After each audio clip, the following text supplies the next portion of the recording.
All right. Welcome to another episode of Patterson Pursuit. I'm joined here by Mr. Aaron Day. Thank you for joining me, Aaron. Oh, thank you for having me on. So we had a plan, and the plan was to have a conversation about crypto and CBDCs and freedom, which is a very important topic. And we're going to be having a discussion at PorcFest on a related topic. And so it seemed appropriate to have you on the show to discuss this in a little bit more detail. But then before I hit record, we started talking about some religious concepts, and it's just more interesting. And I really want to ask you a bunch of questions about it, just to bring everybody else up to speed of what happened 5 minutes ago, and then we can just resume the conversation. So when the audience is listening to this podcast, I'll have released one other episode with my friend TK Coleman, who is recently converted to Catholicism. And I'm also on the path of becoming persuaded by Catholicism.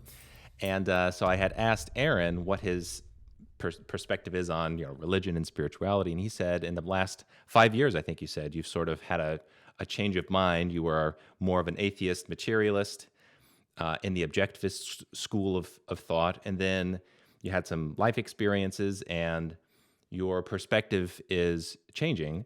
And this is very interesting, and it's very important, right? And I wonder, so we're just going to pick up kind of where we left off. Did any of your change of heart happen? You can maybe explain where you are in a minute. Was it related to COVID at all? Because I know a lot of people who are rediscovering some truths in religion. It seems to have been prompted in part by what was going on in COVID, and maybe like to put words in other people's mouths. It's like they saw evil at a scale they had never seen before, and then that sort of put them into the domain of thinking about spiritual concepts. No, actually, it happened a year before COVID, and in a way that made it so that when COVID happened, we weren't surprised by it, and you can certainly see my social media posts from the time. Interestingly, it happened literally the 6 months before COVID. This real in-depth period, almost like it was in preparation for COVID. But whatever. Interesting. Probably not, but okay. I mean, I can't even imagine what my reaction to COVID would have been like had I not gone through that period of time. I probably would have been a completely different reaction, possibly 180 degrees different reaction. Really? So you had said you went through some life difficulties, and then you spent some time in Florida and did some deep introspection. And I was asking you if the so there's two different things we can analyze. One is a rejecting of atheist materialism, and the other would be a positive embrace of some particular religion, so Buddhism, Catholicism, whatever. So let's focus just for a minute on the atheist materialism rejection. How did you arrive at that conclusion? So everybody who's listened to this show is going to be familiar with the normal atheist materialist arguments. How did you poke holes in that, or how did you sense that maybe that was incorrect? So I think part of it was my life got to a point where, we talked about this previously. I was a political activist. I mean, I was about as hardcore left brain focused libertarian objectivist atheist as you could be. I was running I was actually running an objectivist organization called the Atlas Society. I was running a bunch of liberty organizations. And, when you're kind of this left brain dominant, everything has to be logical and reasoned, you're really not tapping into your right brain at all. But you also often have this tendency to think everybody else doesn't know what they're talking about because they're not using logic or reason, and that they're buying. So theirs is based on faith and these belief systems. Yours is based on this all-knowing understanding and definitive truth about objective reality. And so when my worldview was kind of changed, and I will go into all the details about the lawfare itself, but I went through lawfare, divorce, and everything else. I was not in particularly, my stress levels were through the roof, was not in particularly great health. And so went to Florida and just let go of everything.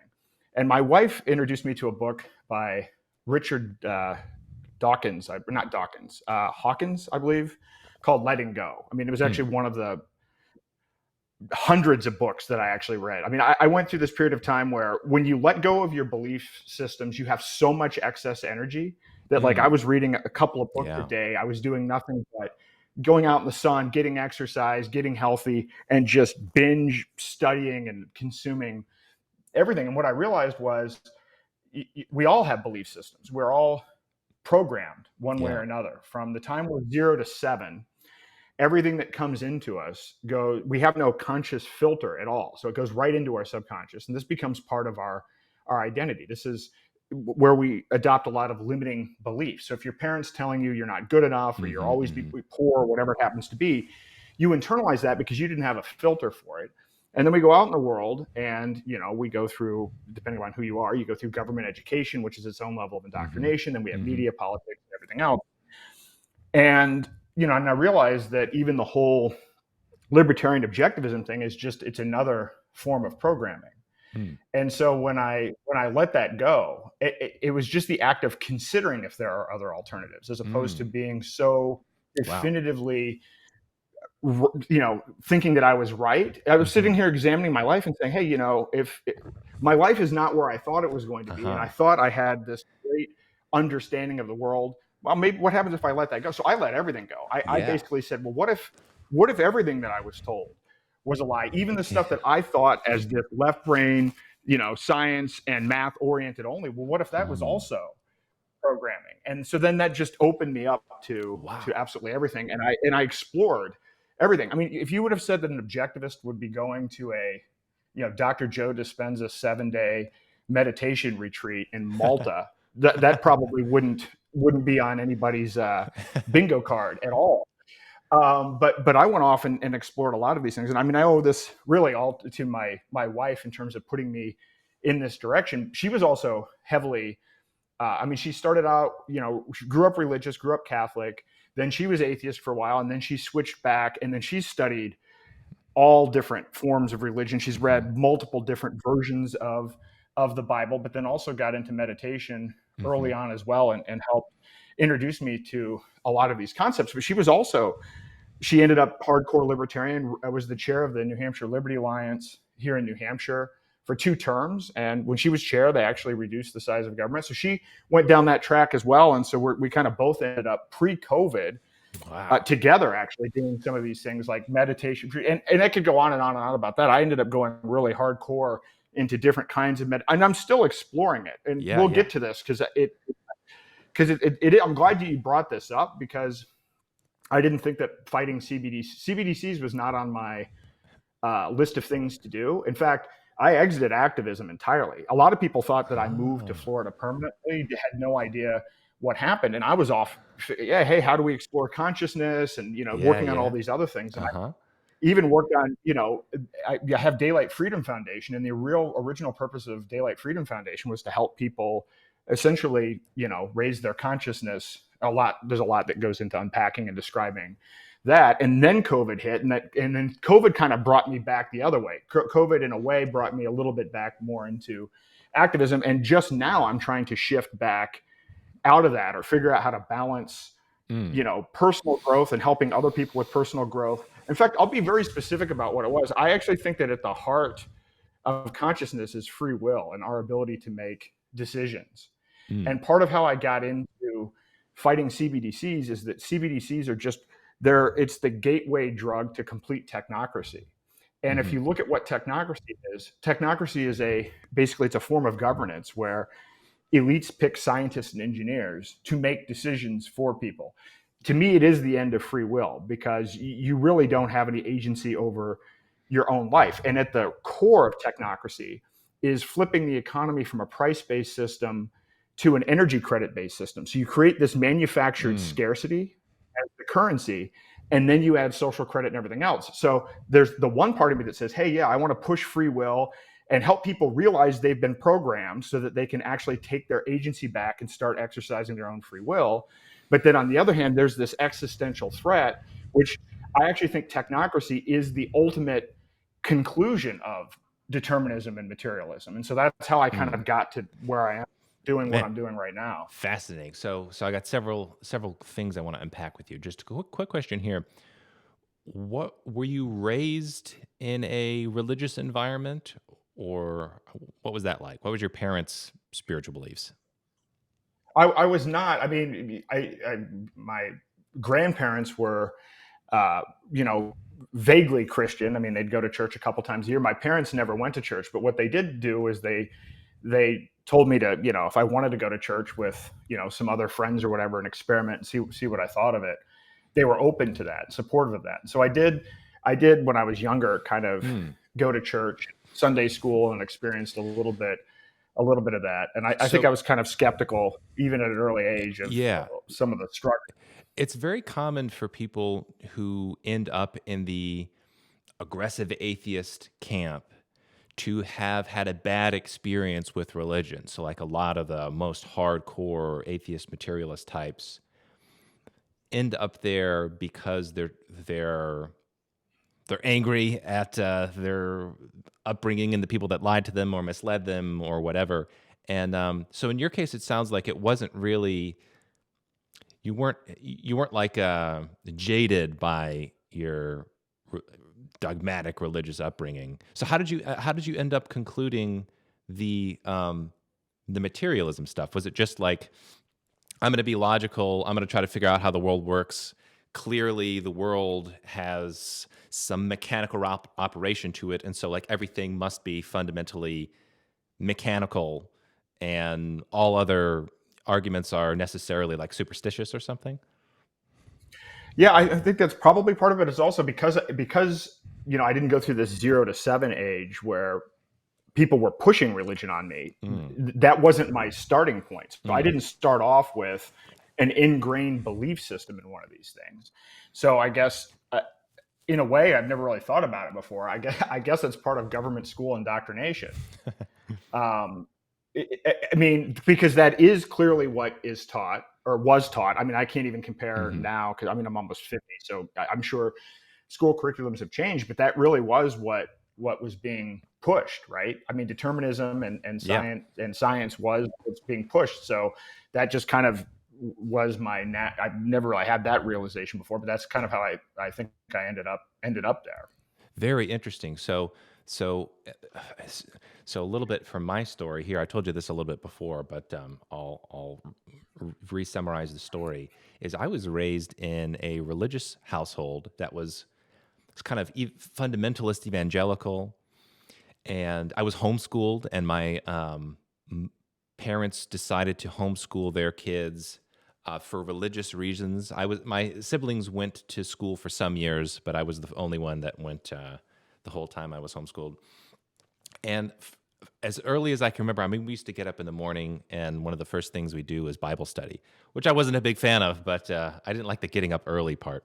But it was very clear that, like, in reading the Bible, for example, the character of Jesus always just jumped out at me. Like, okay, this is the good guy. All right, like Team G. I want to be on Team Jesus. This is the good guy. But my mother, to her great credit, she was totally supportive of the idea of placing truth as the highest value or as the highest end, because I was an inquisitive kid, and so I would have a lot of questions. Well, what about this? What about this? What about this? And this was in contrast to my father. So my dad, he would get defensive and hostile towards intellectual investigations of religious subjects. His approach was, you know, it's very important that we believe these set of ideas as a family. And then if you kind of ask a question, what about this? What does this mean? What does that mean? If you get him in any contradictions, he would be not physically hostile, but like intellectually hostile. Like, stop asking those types of questions. He would get angry. My mother, to her credit, was the exact opposite. It was like, look, truth is above all. We're not going to be scared of your inquiring about anything. And so sort of went down the philosophy rabbit hole and figured out that, like, the version of Christianity that I was raised in is wrong. It doesn't actually check out. The metaphysics don't check out. Some of the ethical concepts are good, but there's a whole bundle of concepts that don't actually work. They don't actually meet the criteria for being high quality ideas in what I was raised in. And however, that doesn't mean you throw the baby out with the bathwater. So it was like I had a religious experience that I've talked about on the show a couple of times, where it was an experience of love, of true love, something I had never experienced before. Like,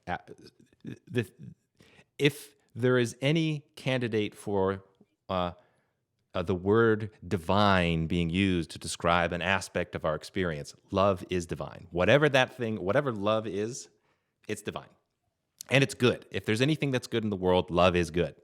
And this ports on, this is like the Christian message, right? There's a religious experience that was very clearly tied to Christianity. And so I kept doing this, walking down this intellectual path of saying, well, I'm a Christian, but literally everywhere I look, I'm not that version. This is wrong. That's wrong. That wrong. So like in the spirit of like the Protestant Reformation, where you schism, you break off from the church, and then because you think there's corruption or incompetence or whatever, you keep breaking off and you keep breaking off. It was like up until fairly recently, I've been in this camp of I'm at a church of one. Like I'm on my own individual pursuit of truth, Christian, nothing else. No philosophy out there really doesn't meet my standards. And so it's just me. Now, to my shock and discovery, I'm finding, no, the ancient traditions get a ton right. The ancient traditions actually have the metaphysics sorted out. They have the ethics sorted out. I'm still trying to integrate it with my political philosophy, but like Catholicism and Orthodoxy, they have lots of overlap. I'm discovering, this is where it's at. This I think is the summit of the intellectual apprehension of what Christianity is all about. And so I'm not a Catholic yet. I'm a catechumen, but that's sort of that's a very completely different path to what you're describing. Instead, it was raised religious, and then instead of the negative experience, saying I'm going to destroy my old belief. Clearly, whatever I was doing was wrong. I have to open my mind. I was wrong. Okay, is there more going on? For me, it was like the peak experience. The love experience was like, this is so great. This is so phenomenal. I want to be a part of this. I'm open now to expanding my metaphysics and understanding to try to make sense of the fact that we live in a universe in which true love is real. So. Yeah, I think I agree that is the basis of it. I think in some ways we're here to be entropy reduction machines to take fear and kind of convert it to love. And when I had, I left out one thing. So I started fasting at some point. So I've noticed. Yeah, please tell me about this. How you got into this and what your experience of it has been. Well, there's several ways I got into this. So I've struggled with weight my entire life, which I then learned.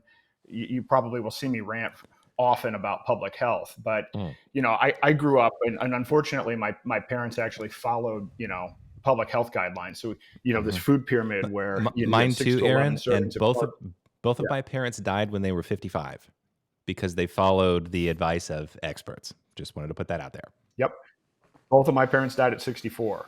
And so I'm eating Fruity Pebbles and for breakfast and everything else. Yep. And then I'm overweight as a child. I think my parents got divorced. And so I gained some weight, typical kind of, so of course they take me to a doctor. The doctor points me to a nutritionist. And at the time, the public health guidelines were no fat. You don't eat fat. So literally they told me to go and they actually suggested I eat as part of the diet plan, Snackwell cookies. I mean, you can't make this stuff up. There couldn't have been worse guidance from a diet perspective. And this screwed up my metabolism and obviously everything else. And so, I lost a bunch of weight when I was 17 and I've dealt with all kinds of things. At one point I was actually a vegan, which is weird growing up in Indiana being a vegan. And I'm not even sure how I came up with being a vegan. That didn't work. That was actually hard practically and for a whole variety of other reasons. And so, started to research other diets, I learned about healthy keto from Dr. Eric Berg. And so moved into that. And part of that is doing intermittent fasting. So where you might, have a 8-hour window where you eat and then 16 hours during the day where you're not eating, give yourself your system time to digest, get your body into a position where it's fat adapted. So your body is burning the fat that you're storing naturally, so on and so forth. And then as I kept on going through that process, I would extend the fast. Then I would do a 1-day fast on Sundays. And then and then I got to the point where I'd eat one meal every other day. And I actually wasn't hungry doing that, because once you get your system, your insulin levels figured out and everything else, like that's actually not suffering. But then I started just researching more about fasting. And this is the amazing thing about this. And again, part of my anger about public health, but I actually think fasting is probably the biggest threat to big food and big pharma, and actually probably one of the best catapults to spirituality that's out there. It is said that Jesus fasted for 40 days, that Moses fasted twice for 40 days. Pythagoras fasted for 40 days. In fact, ancient Greek and Egyptian mystery schools you had to do a 40-day fast as a entry requirement. And so I started playing around with it, and I'd study it. And so if you do a 3-day fast, you actually reboot your immune system. At 7 days, you start actually creating new stem cells. So there are all of these things from a health perspective that are documented, but good luck finding them. There are some places that you can find them. But then I started, as I was doing longer and longer fasts, and then you learn about Gandhi doing 21-day fasts and everything else. Then I started exploring the spiritual benefits. So I tried to do a 40-day fast in 2022. I hit 37 days, but I was intentionally trying to do it. When you are in a fasted state for that long, you are present. You can't help but be present at that point, because your body is in kind of a survival mode. So you're not sitting here depressed about the fast or worried about the future. You are absolutely present in the moment. And when that happens, you have all sorts of revelations about yourself, relationship to the world, how the world actually functions.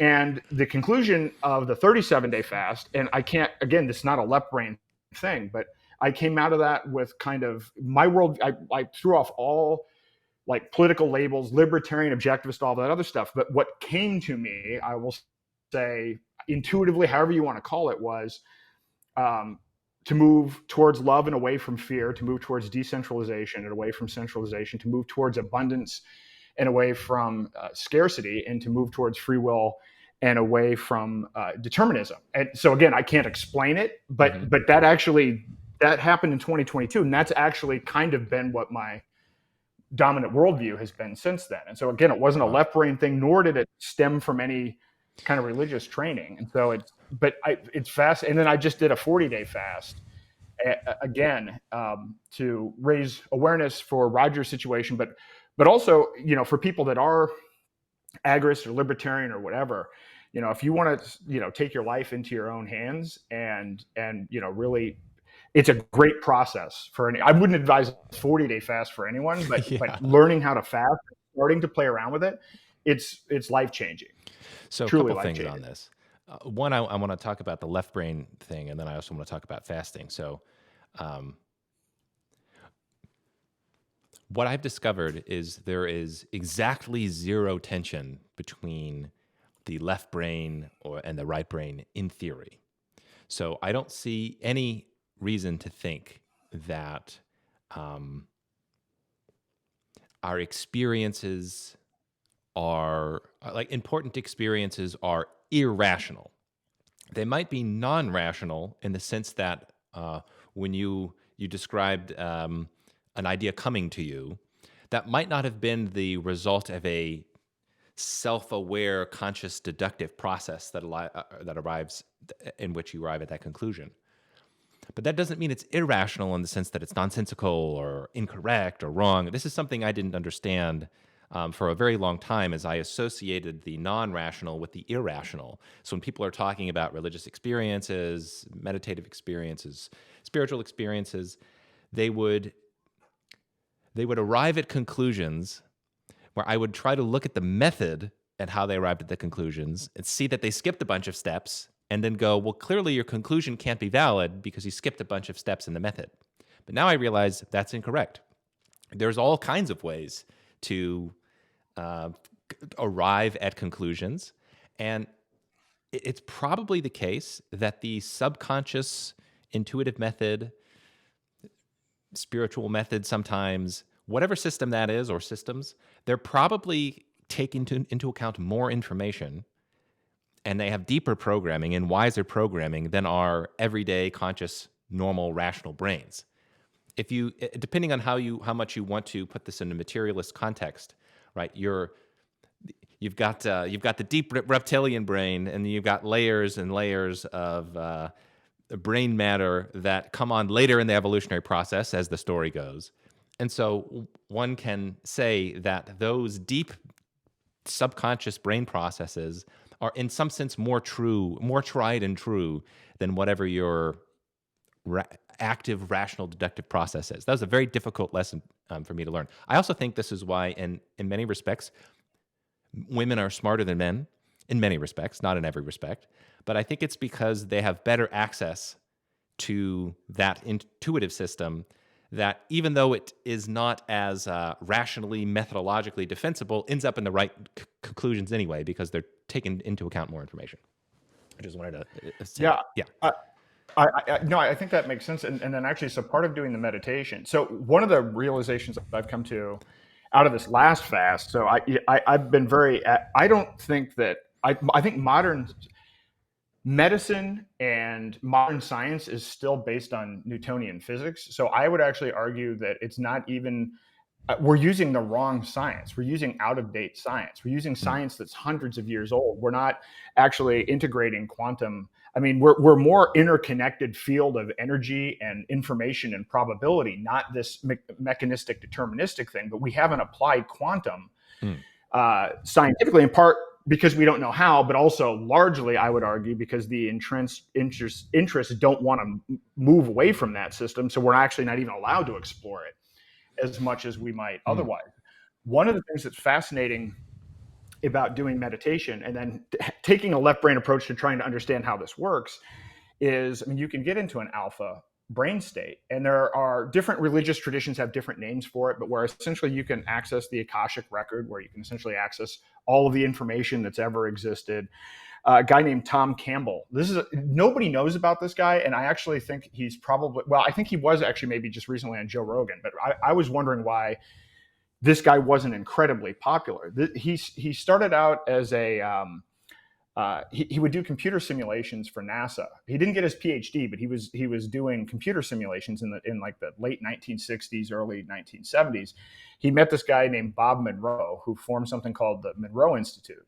And Bob Monroe is he owned a bunch of radio stations, and he started having out-of-body experiences that he couldn't explain. And so Tom Campbell decided, well, this is really interesting. Let's see if we can scientifically reproduce these states and actually document it and like apply the left brain part to this. And so where they ended up coming out with was you could use what are called binaural beats, where you basically put in headphones and you have one frequency in one ear and then it's slightly off the other ear, and your body and your brain will entrain to the difference between the two frequencies. And so you can essentially force getting into an alpha brain state or whatever brain wave state you want. In fact, there's an open source tool for you to create your own, but they would use these binaural beats as a way to get people into a meditative state and then try all of these different things out of body. There's a thing called hemisync and the gateway experience and everything else. And this guy wrote a 3-volume book called My Big Toe, Theory of Everything.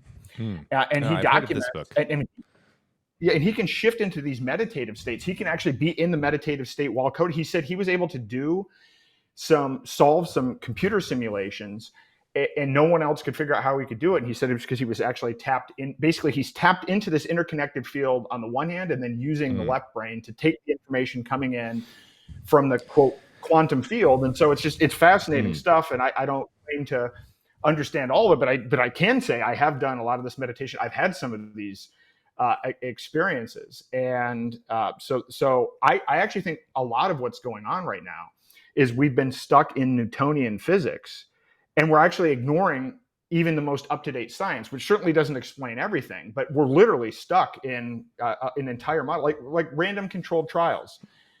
Well, if we're all interconnected and your environment is probably one of the most important things in determining outcomes, then what is the point of doing tests where you basically put people in a lab setting and try to see what it's like without considering the environmental variables? Yeah. So there's a lot to be said on that. I do want to get back to fasting, but there's a lot to be said on that.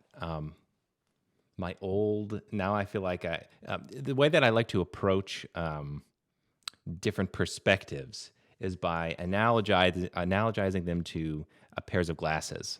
So you can put on the libertarian glasses, you can put on the Catholic glasses, you can put on the Buddhist glasses, and you just try to observe the world and see whether or not those glasses help you see things more clearly or not. So I'll put on my old fogey Catholic glasses now, even though I'm not a Catholic. I recall hearing, especially growing up, Christian, let's say advanced Christian, wise people recommending being cautious with a lot of the, let's say, the psychonaut approach to trying to learn about how the mind works. So psychedelic drugs, different meditative practices, advanced meditative practices. And I never really understood why that was the case. Like my curiosity is such that I'm like, well, dang, of course we need to explore this. But now I have seen a pattern, definitely, and when I look for it intentionally, I can see it, where when you're dealing with the mechanics of mind, let's say, and you're trying to figure out how does the mind process information? How does it gather and process information about the world? That level of depth and complexity is so extreme that I think it frequently misleads people. So I am super skeptical of claims of advanced knowledge about some of these subjects about altered states. Not that the altered states aren't profound, and not that there's, not to dismiss them. There's obviously something going on. But I have seen so many cases of, let's say, those who claim to be enlightened by either their psychedelic experiences or their meditation sessions or their whatever it is, their altered states of mind. And what I've seen is that the information is incompatible with other individuals who are reporting their experiences. So that tells me that there's some, I think when you're fiddling around really deeply in that part of the system, we have to be extremely careful and cautious not to jump to conclusions. I also know, this is one of the ways in Hinduism, there's a problem with gurus becoming cult leaders. It's like a known issue in the Hindu, philosophy or culture. I think this is part of the reason is because there is such great authority that comes from claiming you've received wisdom in an altered state of mind that it's very tempting to just be like, well, who am I? I'm just some schmo. I've got this wise guy who's in an alpha state who's tripping out of his mind saying he's communing with these spirits that are giving him ancient wisdom. Like, who am I to say that's wrong? And yet I've seen that the well is polluted. There's definitely something there. There's definitely something in the well, but it is also the case that the well is polluted, and it's very hard for me to sort out the good from the bad there. So I actually related to that. So, pre-COVID, what I'd gotten to the point where you can put together kind of like your own mind movie. So if we're programmed by the external world, if we're programmed by what we see on TV or in the world around us, you equally can put yourself in a alpha brainwave state and create your own program, create something like a mind movie where you are essentially programming yourself. And I actually spent, on this point that you're talking about, a lot of time. What you said is exactly true. So what I actually think there's a pretty generic process for this. If people become aware of the fact that they're programmed, and then become aware of the fact that some of the programming is done subconsciously before they could have any real agency in it.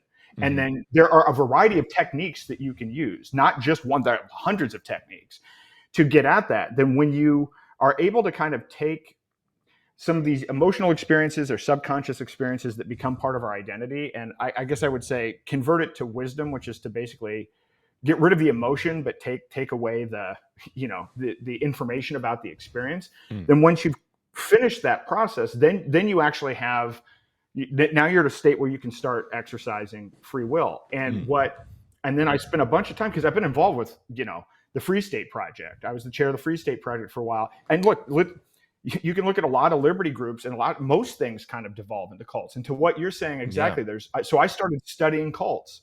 Yeah. Osho and Nexium and Yeah. Landmark. I wouldn't necessarily call a cult, but I actually would fit. It fits into that. Scientology, Yep. and you know what it is? They all understand the Yeah. techniques that I've described, That's right. but the point of it should be to teach people to take control of their own free will, not to Yeah. say, hey, you were programmed, we're going to substitute your Yeah. old programming with Yeah. Yeah. my new programming, which seems to always turn into a sex cult, by the way, most of the Yes. time. Yeah. You're right.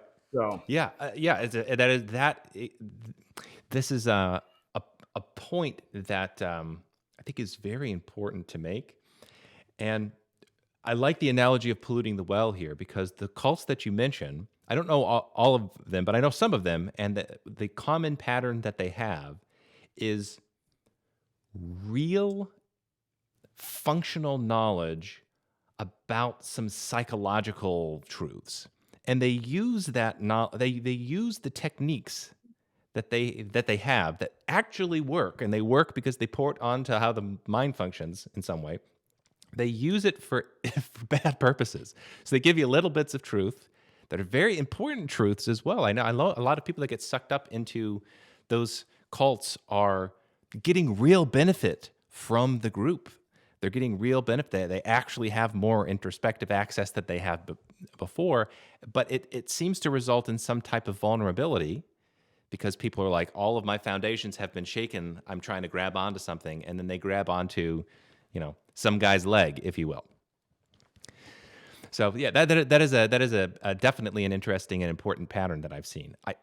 Go ahead. well, and related to that, and I do not claim to be a religious expert on all this. So I'm telling you just kind of what my experiences are. But when I'm studying religion, it seems to me that maybe that's kind of what happened to Jesus, because what Jesus's message doesn't seem to be about churches and rules and all these organized systems. His message seems to be actually a lot more simplistic than that, going inward. And so kind of in the same way. So for whatever reason, people tend to flock towards looking for leaders or whatever. And instead, the whole point is to do the inner work. And I don't think anybody's cracked that code yet. Okay. So we're never going to talk about fasting. It's so important, but what you just said is also so important. So I want to keep, no, it's fine. I want to keep diving down this hole. So I thought the same thing. I was very confident in, as essentially, okay, put it this way. I'm going to use language from Jordan Peterson. Okay.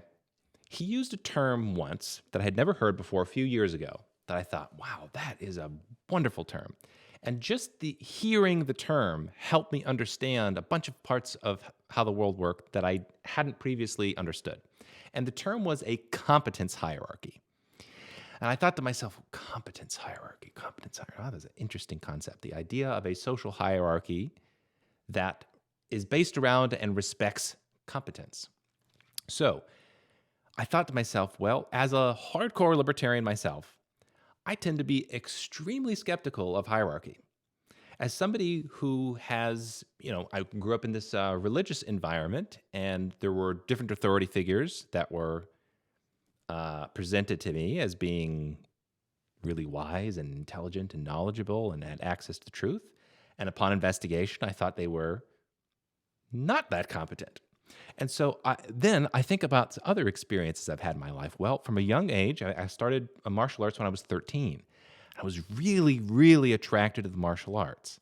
And I think, part of the reason I think I was attracted to the martial arts is because this is not a universal experience. There are bad dojos everywhere. But there is kind of a competence hierarchy in the martial arts that you can't get away with. Like, can this person beat this other person according to this rule set? Well, it's sort of an objective thing. You just have people fight, and you go, yeah, that guy's better than the other guy.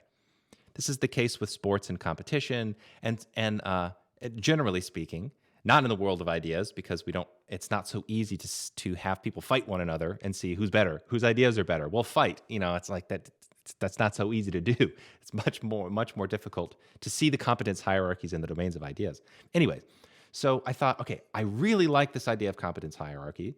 And unfortunately, I don't think I've been around it very much.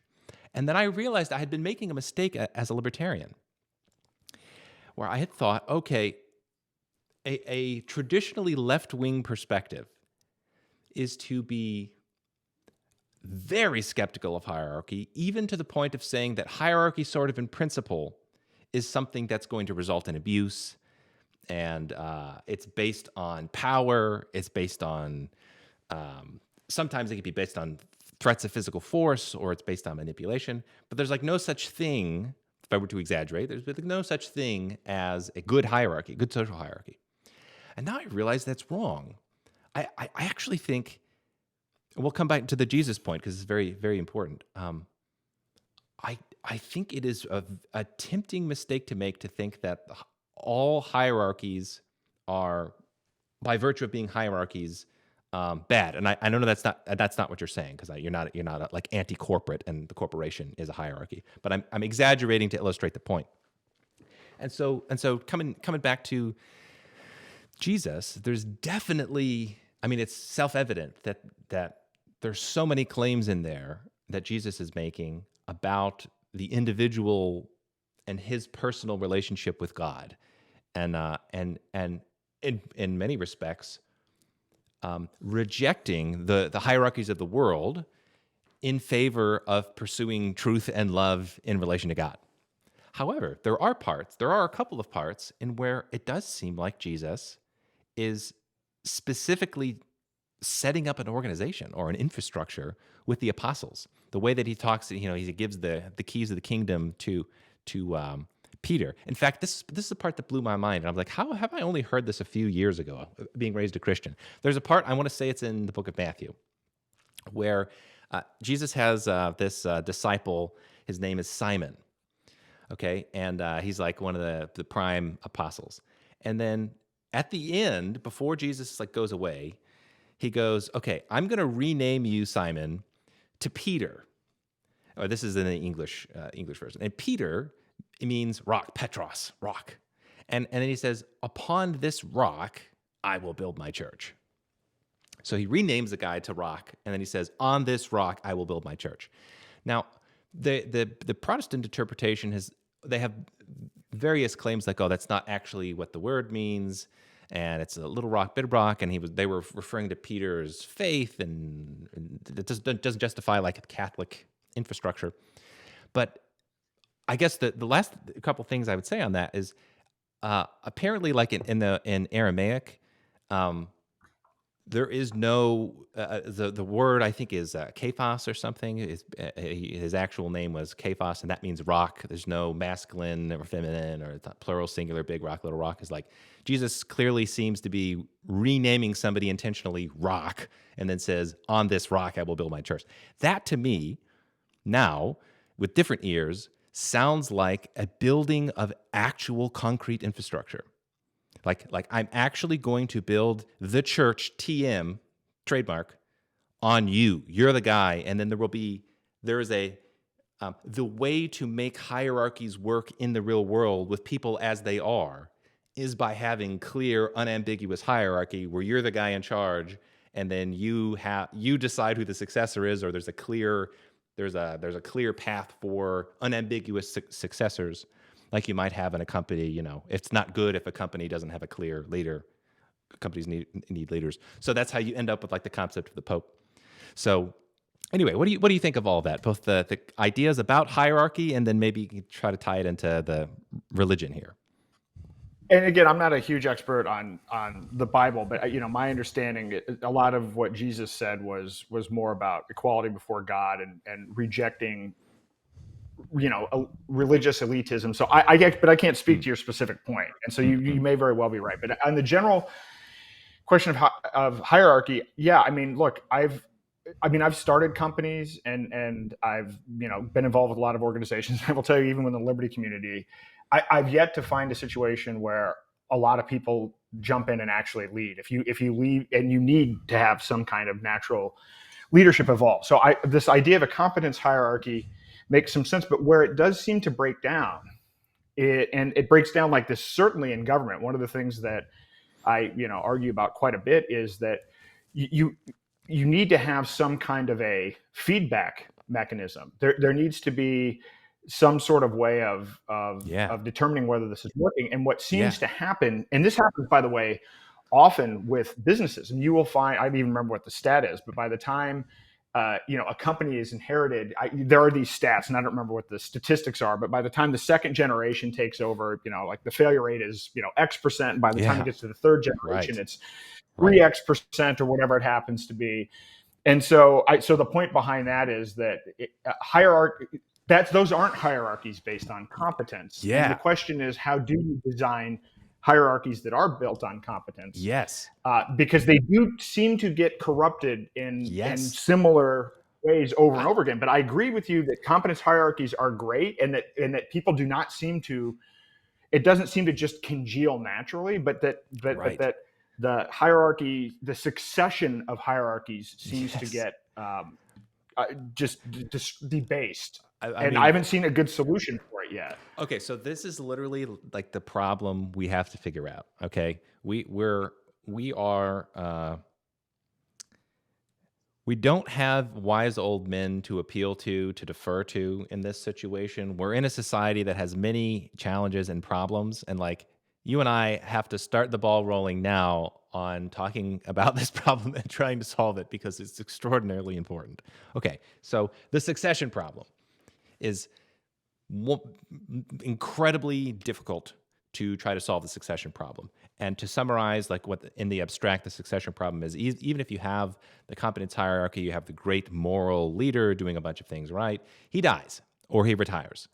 So how do you pass the keys on to, how do you pass the authority onto the next person? Is it his son, right? There's the hereditary monarchist approach is to say, well, the person who is most likely to have the information necessary to be a wise king or an authoritative individual is going to be the son of the king because he's going to be raised in that family. He's going to be familiar with how everything works. That's one approach. It actually, in terms of working in the world as judged by how long do these systems last successfully, hereditary monarchy is a way to do it. Okay, you can also have hereditary monarchy outside of the state. So you can have like if Steve Jobs had a child. There's many examples of you got the businessman, and then the son inherits the business, or the family member inherits the business, and this is all in the marketplace. But it's the same concept, the same general concept. The trouble is, then it doesn't seem to take many generations before the whole thing falls apart, before somebody's incompetent, somebody's corrupt, and the whole thing falls apart. I think this is a principle. This is a very deep principle in how the world works. So a few things here. One, it should be noted that any organization which has lasted more than 20 years is impressive. If you have an organization that's lasted centuries, you go, what the heck's going on there? Wow, that's incredible. Here we have a dynasty of 500 years long. If you have an organization, and we're talking about the church because it relates to religion here, that's been around for 2,000 years or has been 1,700 years, I don't know when you want to say it was officially established, but let's say a couple thousand years, you got to go, okay, they're doing something right. Even to have overcome the succession problem to such an extent where you have a lineage that long, you go, okay, well, clearly they're doing something right. And I have at least one of the principles that it takes, I think, to perpetuate the competence hierarchy. And it intersects what you're talking about with the state. And it is that the hierarchy should be voluntary. And I don't just say this for ethical reasons. It's easy to take the standard libertarian approach. I'm going to say this is for informational reasons. So it's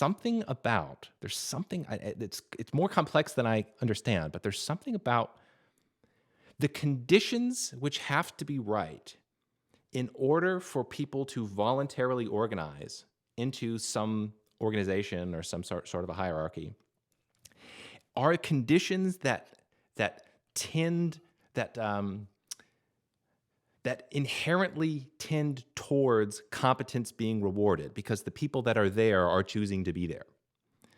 So in an organization, you can think of Steve Jobs just died. Okay, let's say that he was a tyrant, and let's say he said, my son, I put it in writing, my son is going to be the person who inherits the company, and the son is totally incompetent. And like, people don't want to be there. They're not excited about it. They're not sharing truthful information with one another. There's backstabbing going on. That is a recipe for dysfunction. But if you have some, if Steve Jobs said, hey, look, here's a process by which we determine who the next leader is going to be unambiguously, and maybe we're wrong, and maybe we need to be humble, and maybe things need to change, that is inherently, structurally going to be a better way to preserve some competence. It's almost like, sorry to just put it in completely different language. Okay. Virtue is the secret. So what does virtuous action look like in the world? Well, it looks like trying to be wise and recognize when somebody else is really good at something and you're bad at something. It looks like being trustworthy, sharing correct information. It looks like paying all your bills on time and engaging with people in such a way where they feel there's a mutual benefit. If we had virtuous individuals, virtuous culture, a virtuous society, then I do think one thing that results from that is the preservation of competence hierarchies. And it's going to be a lot easier to solve this problem with virtuous people than it is with unvirtuous people. What do you think about that? I absolutely agree with that. And actually, this goes to my point about trying to help people recognize that they've been programmed and unwind that programming so that they can start to actually exercise free will. I think the problem that we have right now is we've moved way far away from that. In fact, I would make some argument, this is just kind of arbitrary, but I think most people are NPCs, not because they're inherently NPCs, like that we're necessarily in a simulation, that these people don't have free will, but the free will has been kind of programmed out of them. Mm-hmm. I've heard it said that by the time we're 35, we do 95% of the same things, the next day that we did the previous day, that we get locked into these subconscious, patterns. And so I think that you're absolutely right. If we had virtuous people, it would absolutely go a long way to being able to actually have a competence hierarchy. But the problem is we're like way far away from that. We're moving further. I think we're moving further away from that than closer to it, because we seem to be externalizing everything more and more and more. Yeah. And moving away from people, doing kind of this, internal work. We're like we're to the point right now where, we need devices to tell us whether we've had a good night's sleep. We're so disconnected from nature and earth that, and I'm going through this process now, and I won't go, well, it's a little bit related to this 40-day fast that I did, but, I'm much more interested now in quantum biology. And now I'm realizing I'm spending all of my time in brain work trying to figure out how to reverse all of the stuff that I used to believe. And even it is interesting looking at the impact of something like blue light. I've been using computers since I was 5. And so what is the impact of blue light? And again, I was this left brain guy, started using a computer when I was 5. And then when you're a programmer, you stay up late, right? You don't get any sun and all this other stuff. And so now I'm like, just to reverse all of that and get back to some kind of a connection with nature and circadian rhythms is like, it's a massive undertaking. Yeah. Sorry. I agree. I think there's an angle throughout all of this, which is terrifying, which is the relationship between, let's say, health and virtue, and health and culture, and health and religion. I do have a suspicion that we're in a profoundly physically ill, chronically ill society, at least in the United States. I'm not sure if that's the case. I spent a little bit of time in Japan, and the people there seem way healthier and way happier. And even if they don't quite have as high GDP, like they've got something functioning over there that we don't have over here. And that's a very deep, dark rabbit hole, because I think there's maybe evidence that some forces, whether political or spiritual, I don't know, want to keep people sick. I do think in the United States in particular, it seems like we might have drawn, I don't know if it's the Soviets or communists who are playing a long-term game, like trying to degrade the physical bodies of Americans. I would certainly believe a story like that. I did want to say, we're talking about virtue and the concept of centralization and decentralization and leadership. So every once in a while, there's a meme that's like so good, it's sort of embarrassing how good the meme is. The midwit meme is one of those. It's just so good. Like this, I love that one. Yeah. The other one is everybody's heard this a bazillion times, right? It's good times create weak men, weak men create bad times create strong men. I think that's one of those like ridiculously profound memes. Like that one, I think actually has roots in Greek philosophy, so that's not just like a recent meme. But I do think this is a process we're going through right now. I think we have entered in bad times. I don't exactly know where we are in this cycle, but I am starting to see glimmers of good signs. Apparently, I'm reading about this and hearing about this. There does seem to be something like a religious revival taking place. Like people are open to a whole new set of concepts that they weren't before. And I think that's just like objectively good that people are thinking about. That is a sign that people are thinking about things that they weren't thinking about before that maybe led them, that led our society into the situation that it's in. I also think, though, I do want to ask you about this because I think you and I have very similar intuitions or have had very similar intuitions about hierarchy and centralization and decentralization. I wouldn't want to make the mistake of saying that what we need is to decentralize things to the point that if we were to interpret, we're going to take it to its logical extreme and say, we need so much decentralization that there's no leaders anywhere. We have no leaders and no followers. Not only do I think is that like not a good idea, I just don't think it would port onto the world. So like the way the world has always been is there are groups, there are leaders, there are followers, there are networks of groups. And I do think probably the only plausible way I can see of really improving individuals' well-being and trying to improve our society a bit is to have like networks of groups where you have competence hierarchies, virtuous leaders that sort of have a more mature perspective that we do live in a hierarchical world, that the social world is intrinsically, deeply hierarchical and always has been. And so you have to embrace it. And so the question is not, should there be hierarchy, should there not be? It's what do we do with the fact that there are hierarchies and always have been? And I think this is where again where the Christian philosophy gives us an example where it says the people at the top of the hierarchy should serve the people at the bottom of the hierarchy. They should love them, they should listen to them. You have to get that information from the bottom. But we have the most logically extreme version of this in Christianity that you can conceive of, which is that the highest being, Christ, is claimed is associated is designated literally God incarnate. You logically can't get higher than God, who is then serving the lowest. He's serving the leper. He's and even to the point of death, right? He's healing the sick. He's feeding the poor. He's clothing the naked. So, and that we have a picture painted for us in the Christian philosophy of saying, okay, what does a just hierarchy look like? By the way, the Christian philosophy is not flat. I think a lot of people get the idea that, the universal equality of man is what Jesus is teaching. I don't think that's what he's teaching at all. I think he might be teaching maybe not even the spiritual equality of man, but it's more, and the way I'm viewing it now, there is a hierarchy out there, and it is good for the people higher up the hierarchy to submit themselves and love those who are their inferiors. So, give me. I would love to hear your analysis of that, because I know you have a lot of the same intuitions that I've had.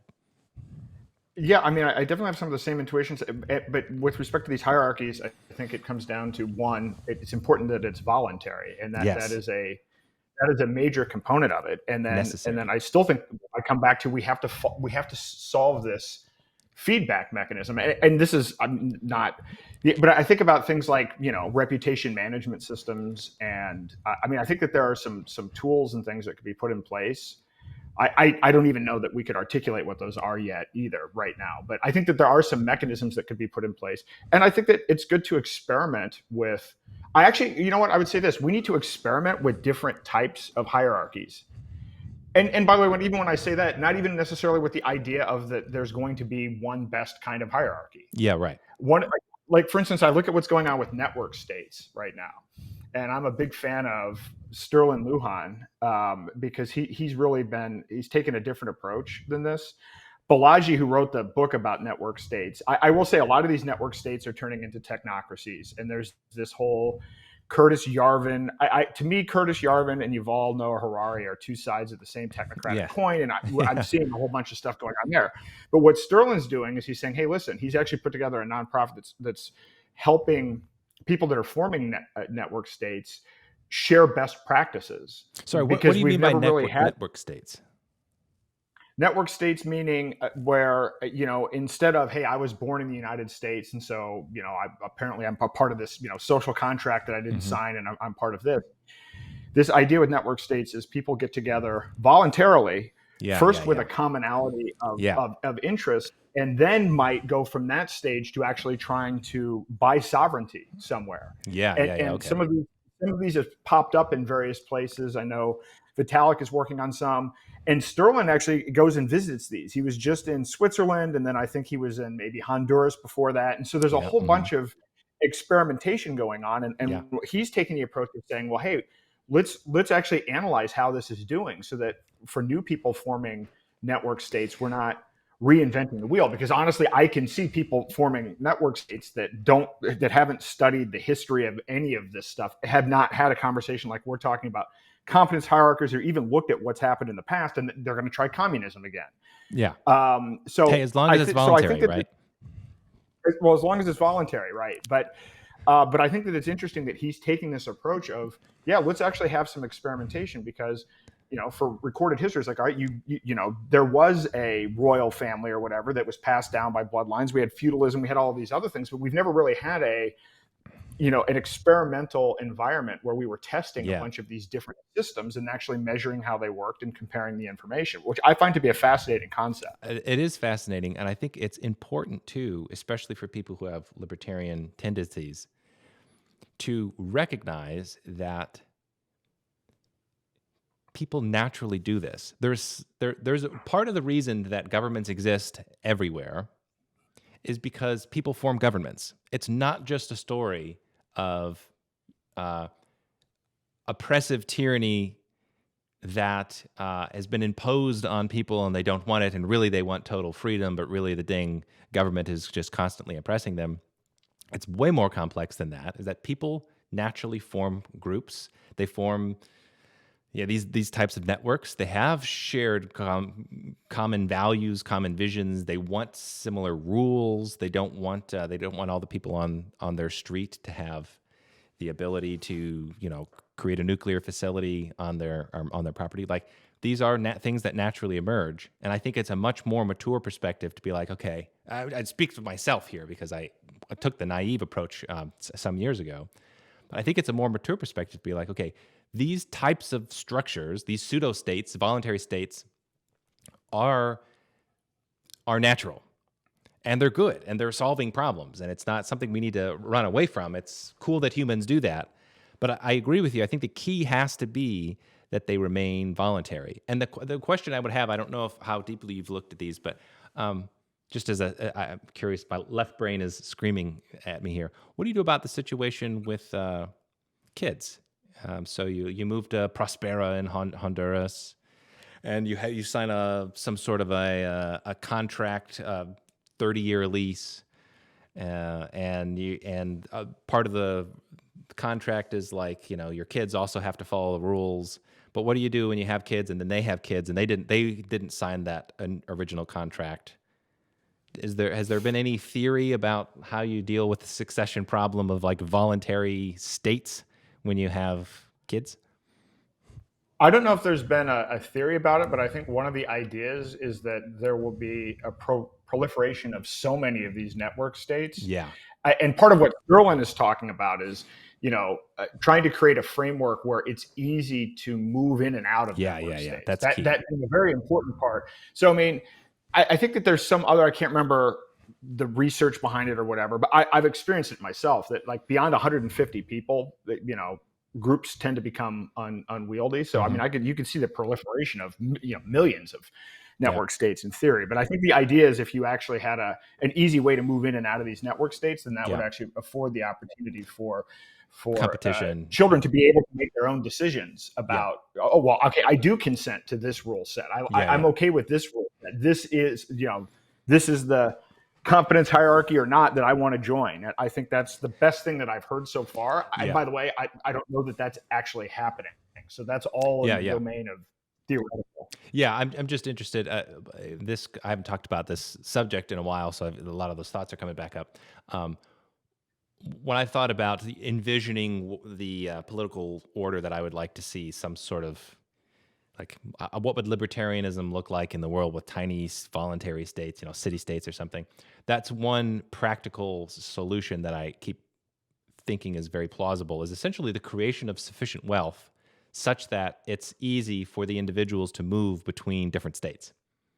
And then maybe that's not like the perfect theoretical solution, but in practice, I feel like if you have enough wealth where it doesn't take a big chunk of your net worth to go from this community to that community, then that's really all you need. So then you get competition among the different districts and whatever. Yeah, and I'll tell you, I've come to this really weird place where, I'm a part of the Free State Project and everything else, and I've looked at these network states, and I'm not even all that interested in finding a particular home. I'm okay with just kind of being a nomad and traveling around and experiencing these different things without even wanting to necessarily jump into one particular one, which is also a big change for me, just is kind of mindset. I could take it or leave it. And I will say, going back to the 37-day fast, when just what snapped is, love, decentralization, abundance, and free will, on that front, I lost my train of thought. All right. It'll come back. You were setting me up for the thing I wanted to say about fasting. And I've done enough podcasts where I know not to do the thing that I'm about to do. So I apologize to the audience. I'm going to connect, I'm going to revisit part of the conversation we had 45 minutes ago. But I'm going to do it because I'm enjoying this conversation and I'd like to hear your thoughts on it, on the topic of fasting. Apologies to the audience, but whatever. You chose to be here. Okay. So my wife and I had some very bad medical issues for many years, really, really bad. The summarized version is Lyme disease gets into your nerves and then goes places and it's miserable. Turns out to be way more complex than that, but I'm not going to get into the details. The point is we went down the nutrition, medicine, health rabbit holes for many years, and we're very persuaded by, let's say, schools of thought which claim that we're not living healthily, we're not eating healthily, especially in the United States. We're missing out on important nutrients. And so, are you familiar with Weston Price and any of his work? Mm-hmm. Okay, so like we're like bought into a lot of the way that the Weston Price people frame nutrition and its importance. And anyway, so I thought up until last maybe 2 years that essentially like the more nutrients, the better at all times. So the idea of fasting to me seemed just like a bad idea because we were nutrient deficient and it affected our immune system, which is part of the spiral, the downward spiral you don't want to have is if your immunity starts degrading. However, as I continue to research, to my surprise, there does seem to be more and more evidence that intermittent fasting in particular is really good for the body. And it makes a lot of sense with how the body works, not just with regards to like nutrition, but the autophagy. And it's very plausible that intermittent fasting is actually the more natural state for man to be in, that you're not always going to have 3 big fat nutrient dense meals every single day for your entire life, that maybe your body might be expecting fasting states. And then to tie it back into religion, I will note, I think it's not a coincidence that the ancient religions in Catholicism and especially in Christian Orthodoxy, they take fasting very seriously. They fast for, I don't know, it's like the most extreme, or not the most extreme, I'm not talking monks, but like for your average practitioner, I think they expect you to fast 90 days of the year or something like that. It's like 3 full months or on and off. It might even be more than that. And then like the what do they call them? The hermit types, they're fasting all the time. And this would be another example where I don't think it's a coincidence that the ancient traditions probably got something right, that they didn't have all the metaphysics sorted out. They didn't know about autophagy and all the biological underpinnings. Somehow or another, they figured out that intermittent fasting was not just good for the body, but it's good for the mind, and even good, especially good perhaps for the spirit. I don't have much experience with the intermittent fasting, but it's definitely on the agenda in the future to start engaging in.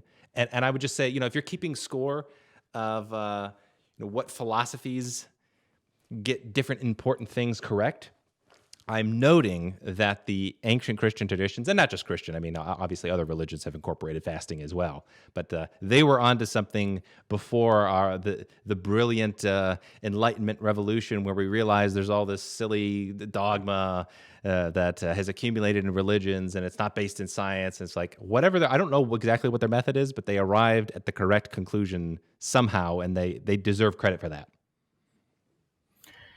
Yeah, well, when I started the 40-day fast, I actually was doing podcasts daily at the very beginning, and then got into different states. But one of the things that I did was a top 10 nutrition myths, and this relates to the earlier fast that I'd done, and realizing that everything that I thought about left brain and objective and everything else, that's also a dogma. But then I went through this exercise of, okay, all of these things that we believe about nutrition, I went through the analysis, and this is where AI is a helpful tool. Where did it come from? Who came up with the idea? And who funded it? Did they make money off of it? And then when it was determined that it wasn't actually good for our health, was there any feedback mechanism? Right. And this is why I'm like, I actually think public health is a death cult at this point. And in fact, I could write a book about it at this point. But I would tell you this: things like 3 meals a day, there's no scientific basis for that. That was done because of industrialization and to line up with factory shifts and hours. Breakfast being the most important meal of the day, also not rooted in science. The idea that we should have a low-fat diet, this is one guy named Ansel Keys who pushed this, who was actually paid by the sugar lobby, manipulated data. He ended up on the front page of Time magazine. And you can actually look at Kellogg's, and so I just traced in a table all of these different things. Milk does a body good. I remember these public campaigns, and even drinking 8-ounce glasses of water a day isn't actually true. The amount that you need varies, but you actually need electrolytes. And so if you actually drink too much water, you're actually depleting yourself. So you could go on and on and on and on. And so I'm like, everything that I was told was a lie. And then here's how much money these people made. And there were no consequences for it because it came through centralized medicine. And the last part of your analysis is actually incredibly important here, which is what was and where was the corrective process? How did the information backpropagate, if at all? There we go. Oops, we were wrong about this. Are we still living in do we still live in paradigms once they've been falsified? And the answer is, oh my gosh, yes. It takes decades or centuries to stop, to get outside of those paradigms once they've been established, even if they've already been refuted. Yeah, and it's worse than that. The next new diet that's coming is called the Lancet diet. I think it's also called maybe the Whole Earth diet.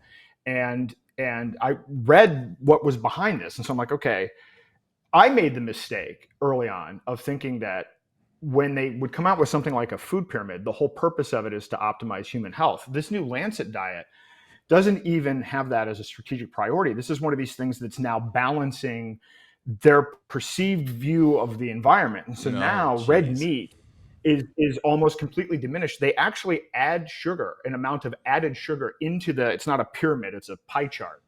There's no reason to have added sugar in your diet at all. In fact, arguably sugar is as addictive as cocaine. You literally don't need added sugar at all. And of course, they put in insect protein. But when you read the documentation, optimizing human health is not a strategic priority. And this goes into, the UN and the WEF and the WHO. I hadn't heard of A this lot one. of I these, assumed it was the WEF has some role in this. yeah, I mean, but it's called the Lancet diet. So off of that, quote scientific publication. So I actually have gotten to the point where I just assume if it's coming out, it's actually not, Yeah. Don't trust and verify is actually a good approach to take when it comes to anything that is public health related.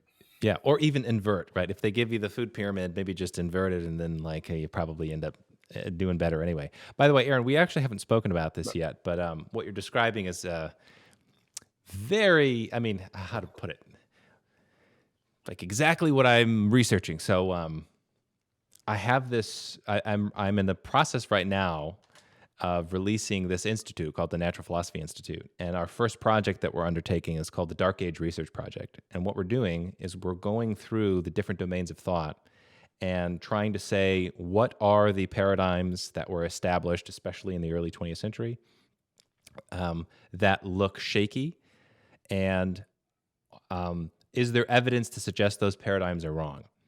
And we're doing this. We have, I don't know, probably 100 different articles right now. AI is helping with them. But it's in domain after domain after domain, including, we won't get into it here, but including even physics and math. It sounds like you're aware of some physics stuff. There's a lot of scandals in physics.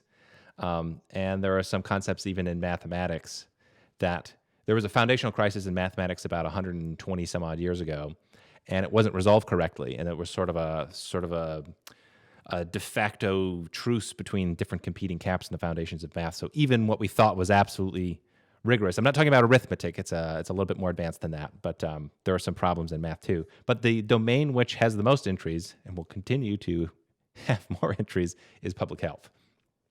It is an absolute disaster. I don't exactly know why. It's so bad, it really does make me think maybe there's, something conspiratorial going on. But anyway, I say that, so it's also, there's also really fun ones in like geology.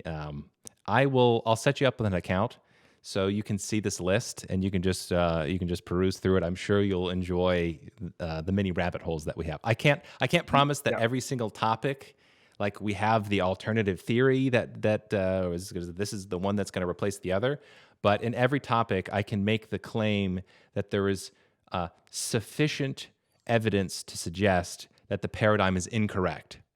And this is an importantly different claim from saying this is the new theory. Like what happens frequently is people will realize the existing paradigm is wrong, and then the next one they hear they latch onto.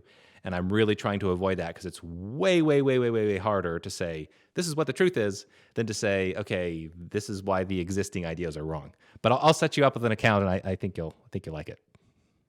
Yeah, that's right. I mean, that's right up my alley, and that's exactly aligned with what I've been saying, which is you realize we've been lied to, but that doesn't mean we should just jump into the next dogma. Right. And we should have a lot of humility about what it is that we think that we actually know.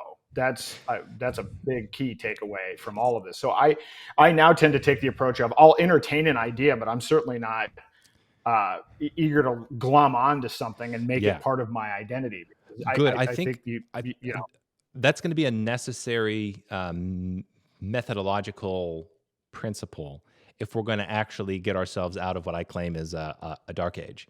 That part of the problem is, it really is tempting to say the existing theory is wrong, and so this eccentric alternative unorthodox theory is true.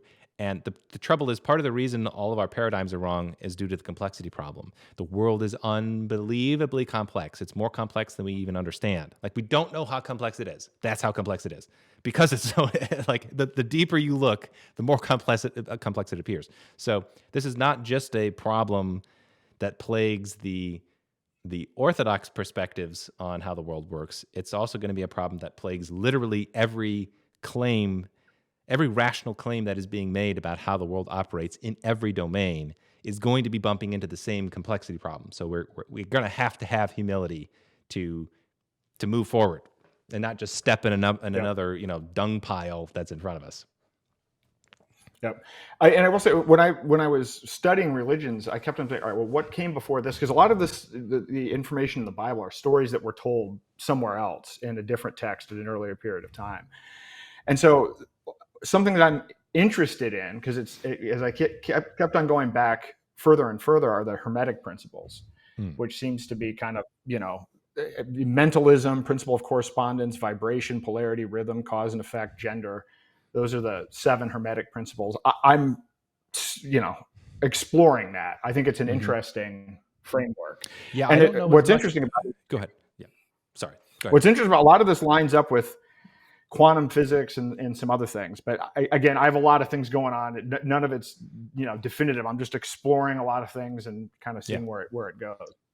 Yeah, I also with even the quantum physics angle on things, I also tend to be very skeptical because generally speaking, when people are referring to the remarkable ideas that are coming out of quantum physics about probability that reality isn't just in a state prior to measurement, this is one approach to interpreting quantum phenomena that was established in the early part of the 20th century that I think actually might be contributing to some of the fuzzy thinking that we're in today, because there are all alternative interpretations of quantum mechanics which are much more clear. You can have plenty of room for free will without going as far as it's called the Copenhagen interpretation, which says like in the most straightforward sense, reality is not in a state outside of measurement, that there's no way to coherently talk about how the world is prior to us measuring it. And I think that's actually a bad idea, and it's not a necessary one. So one of those things, as you're going down entertaining all the ideas, we have a physics section as well. I think we do have one thing on the Copenhagen interpretation, but this is another domain in which just advise a lot of caution here, because it's so tempting. Some of the ideas that people think are in quantum mechanics sound awesome. They sound really exciting and cool about how the mind can affect the world, and I don't know if those are as rigorous. There are ways to preserve mental causality that don't necessarily appeal to quantum mechanics. Anyway, that actually wasn't the point that I wanted to bring up. I did want to say about the Hermeticism thing. So something I found is, I don't know as much specifically about Hermeticism, but there's a heterodox take on the biblical stories, which is that they are rehashed other stories. Sometimes they include characters from other local, like Mesopotamian deities and whatever. They'll do this for the Old Testament and for the New Testament, and they'll say, well, the story of Jesus is like a rehashed version of a different character from ancient Greece. And I don't think those hold water either. I think that's actually, there's a guy who recently actually got on Rogan. He's like the super academic. His name's Wes Huff, I think. And he is super deep into the weeds of ancient texts and ancient religious texts. And he goes through and sort of pops a lot of those myths, those mythological claims about the biblical stories yanking from other stories. There might be like maybe in Genesis, maybe there's some overlap going on, but it does appear to be that the biblical stories are unique. And one of the things he was explaining, I don't want to get us too sidetracked here. One of the things he was explaining though is that there is a metaphysical perspective that comes from the ancient biblical stories that is very distinct, which is that creation is good. So like apparently back in the day, it was, the gods were doing their thing up there, and like they didn't really care as much about what was going on Earth. And what we see on Earth is sort of the result of these great cosmic battles that are happening and cosmic events. and we're sort of like the breadcrumbs that have fallen off the table, and so the gods have like no interest or care about what's going on here on Earth. And his claim is that the ancient Jewish texts, mythological stories, take this completely different approach, which says, no, God like intentionally created this world, and it is good. And it's like the God is personally invested in the outcome of this creation project. And we're completely saturated with that idea because we're, thousands of years after that has just dominated our culture. But he makes a pretty compelling case that that's a unique idea. That's totally different from the local cultures that was there, the ancient Greek ideas. That's some sort of unique religious conception. And I don't know, I haven't researched it enough deeply to say, but I feel like that he would be a good resource if that's one of the rabbit holes you're going down, for sure.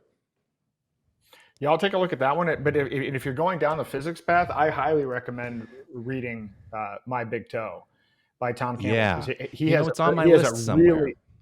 He has a really interesting take on this, and part of it is the fact that he is taking a scientific approach to trying to test some of this stuff, but he's also trying to bring together. In fact, he actually was talking about the idea that we live in a simulation long before Elon Musk or the other guy was talking about it. And the work that he was doing, this has come out. You may see these news stories sometimes about, we can astral project and all of the CIA information, but things like remote viewing is something that something that can and has been done. And it's actually, I've even toyed around with it a little bit. I don't know exactly how it works, but it does work. I mean, I've actually done it to a limited degree, and there are some frameworks where people can actually learn how to do this and become better at it. And it's phenomenal. His book. No, that's super advanced stuff. And I there's definitely signal there. I know there's a ton of noise, but there's definitely signal there. I don't claim to understand it. Some people, things I found inexplicable is out-of-body experiences that people have when they're dying, and then they report details about what's going on in the hospital that do appear to be verifiably true, and yet the person who got this information was dead on the operating table. So there. I would say there's a lot of anomalies. Not just to mention the theoretical problems with the existing physics paradigm. There's a lot of anomalies that suggest the standard, the way you were framing it, is like the Newtonian mechanical view of the universe. I agree, that's out. That's wrong. And I'm just I'm very sensitive to the proposed replacement of what people think is being claimed in the domain of quantum mechanics as being the true physics. I think it's going to end up something like, in 1,000 years, we're not going to have Newtonian physics, we're not going to have Einsteinian physics, we're not going to have early 20th century quantum physics. I just think we're so completely off base, and like the world is so preposterously complex. We're going to have such more sophisticated tools where it's not even going to be, it's going to be like looking at ancient history when we're talking about present theories of physics. I agree with part of that. I do think that, quantum physics isn't going to be it either, but I actually think that at the end of it, it's going to actually end up being simplistic, not complex. But maybe I'm wrong. It's a very interesting question about parsimony, right? Theoretical parsimony. Do we tend towards the really simple overarching principles that give us explanatory power, and they're easily digestible, or does the world kind of fracture off into more and greater complexity? That's a really, really interesting topic. I don't pretend to have an answer. I have some suspicions, but we'll have to table that one for another time. I've already gone over here. This has just been an awesome conversation, Aaron. I'm so glad we swerved completely off the beaten path. I feel like everybody will have enjoyed this as much as I did. Yeah, no, this was great. And the thing I would say is, with all of these systems, whether it's religious or otherwise, the one thing that we've learned from Bitcoin is how movements like this can be hijacked. And I know we didn't talk about this a lot or at all, but to me, watching in a very short, 16-year period of time, what's happened to Bitcoin, and now it's actually, there are Bitcoin monasteries. It's become its own religion with its own set of dogma. I'm in some of these signal groups of people that actually have Bitcoin monastery meetups. Mm-hmm. And I will tell you, it is so divergent from the white paper that it really does make me, it makes me think about absolutely everything differently.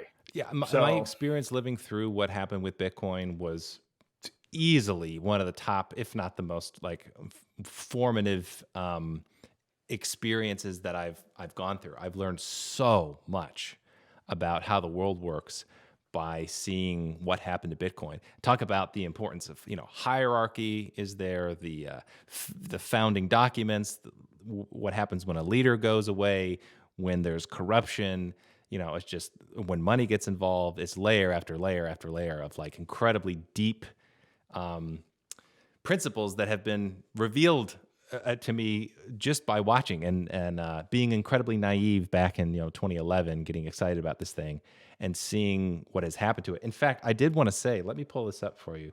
I was gonna start off with this when we were going to talk about Bitcoin, but this was so funny. I believe this is from this morning. If it's not from this morning, it's very recently. Wall Street Journal article headline: Bitcoin goes all in on MAGA, shedding its anti-government slant. And I thought, boy, that's appropriate. That's so, that just captures the moment perfectly. Well, there were two things for me.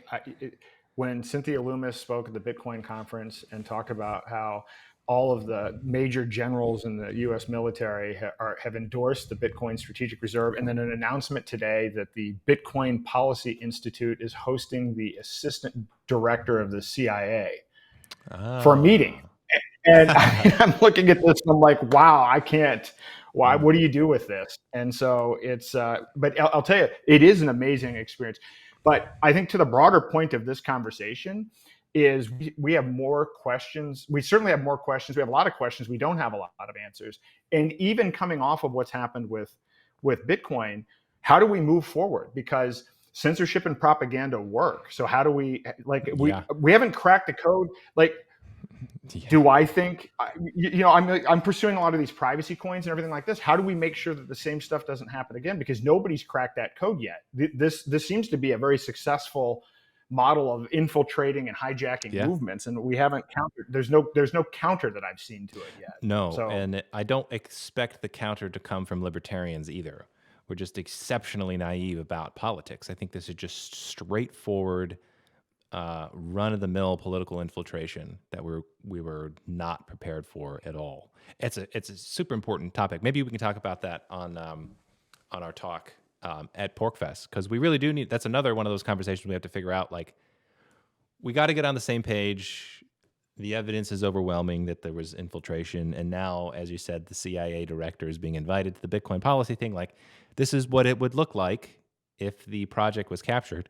And what do we do about it? And I think I'm pretty sure I told you this before, but part of the motivation for writing the Bitcoin book was so that I could leave crypto with my hands clean. Felt like I did my voice and exit thing. Like, this is the reason I'm going to leave crypto. So the problem that you've described is so hard. I concluded it's not going to be fixed. I'm open to being wrong, and I obviously haven't totally left yet. But it's a super important conversation for us to have at some point. Well, it seems like maybe training people on how to become virtuous maybe is part of the solution to this. Well, yes. I actually think that's probably true, which is funny because that's like the lamest possible answer. Like, oh, yeah, so how do we solve the world's problems? Well, you become virtuous. You go, okay. That's like an incredibly difficult ask, but that might be the only thing that actually checks out and makes sense. Yep, I actually, that makes sense to me. Yeah. So. All right, Aaron. Well, I won't want to take any more of your time. This has been an awesome conversation. Thanks so much for coming on. Yeah, thank you. I really enjoyed this, and I'm glad it took the curveball that it did.